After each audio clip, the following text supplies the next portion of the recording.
Anyway, Ventress and Talzin decide to try again against Dooku, and instead of waiting a little while just so that it's not obvious that they had anything to do with the assassination attempt, Talzin calls him the day after and says she heard he's out an apprentice and could use another one. When he asks her how she knows about that, the only answer she gives him is, I know these things.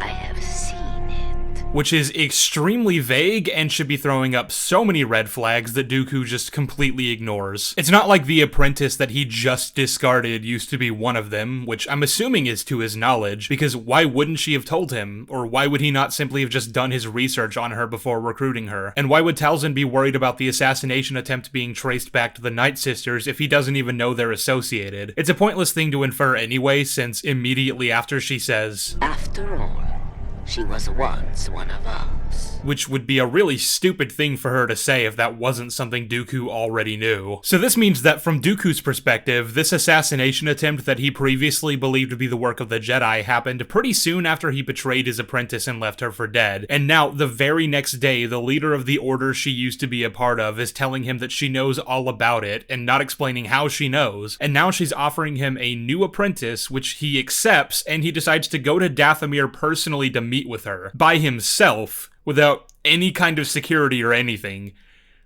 Jesus Christ. That would be a weird thing for him to do in any circumstance, what with there being a war on and plenty of people who'd love to see him dead, which is actually the reason he's here. He's worried about more potential attempts on his life and is looking for an apprentice to help protect him. Why he wouldn't just beef up his own security, I don't know, nor do I know why he didn't just do that at the very beginning of the war, but either way he's here, all alone, and just completely trusts the Night Sisters, apparently. They sort of hint at some mysterious past that he has with Talzin that's never really explored, which I think the show is trying to use as a means to reinforce this trust, but I would surely think that would accomplish the exact opposite. Yes, Count Dooku would definitely trust this conniving, powerful practitioner of the dark arts. That's absolutely within character and not at all stupid. And to make matters worse, do you want to know how he ends up paying the Night Sisters for this new assassin? He gives Talzin a lock of his fucking hair. Okay, to be completely fair, actually, we don't know for sure that this is when he gives her his hair. It could have been at some point before this during their ill-defined past together, but that would be even stupider since it would defeat the entire point of sending assassins after him, given what Talzin is able to do with it later on. In the Season 4 episode Massacre, he sends Grievous to Dathomir to wipe out all the Night Sisters and Ventress, and so Talzin decides to use the lock to transform it into a voodoo doll of Dooku, and it actually works. Whatever she does to the doll on Dathomir actually affects him all the way on Sereno. Like I said, bear with me on this, but yeah, voodoo magic is real in the Star Wars universe, and Dooku willingly gave her the ability to use it against him. He should be more careful than making deals with